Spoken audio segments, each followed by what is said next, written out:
The Vietnam War followed many soldiers home, and then the economy closed its doors, and too many veterans were sleeping on the street.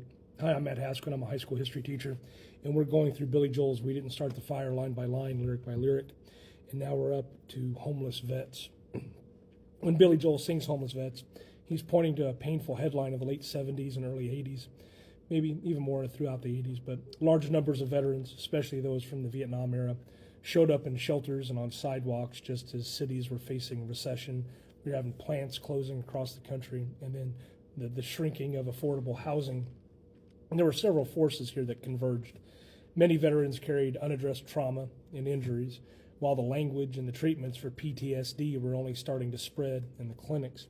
Substance abuse complicated work and relationships for some, and bad paper discharges sometimes blocked benefits. At the same time, mental health deinstitutionalization moved faster than community care could grow. Low-cost hotels and rooming houses vanished. Rents rose in the recovering downtowns. A missed paycheck or a breakup or an untreated illness could tip someone into the street. Now, communities reacted rather unevenly at first. Then they built programs with veterans in mind. Vet centers opened in 1979 to offer counseling outside the hospital setting. Nonprofits created transitional housing and outreach teams that met people where they were, not just at the doors of the clinic. Congress passed the McKinney Act in 1987, which funded emergency shelters and services. And over the next few years, the VA and HUD added targeted tools like supportive housing vouchers and case management, pairing rent help with therapy and primary care. The point of the lyric is not statistics, it's about visibility. In the 1980s, the image of a man with a duffel on a steam grate or a field jacket in a shelter line forced the country to see the gap between "thank you for your service" and actual support. It also taught a policy lesson that stuck.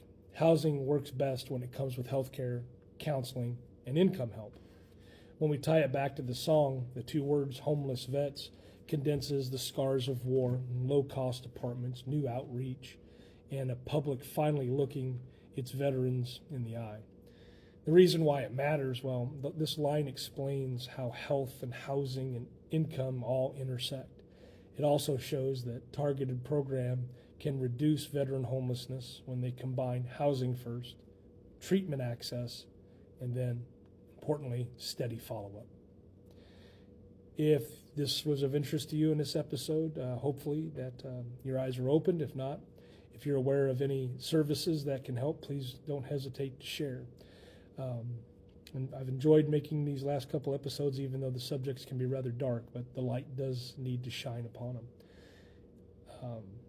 Next up for our series here, as we get closer to the song, it doesn't get any brighter. We've went from foreign debt to homeless vets, and now we'll take on AIDS as the next topic. Thanks for watching.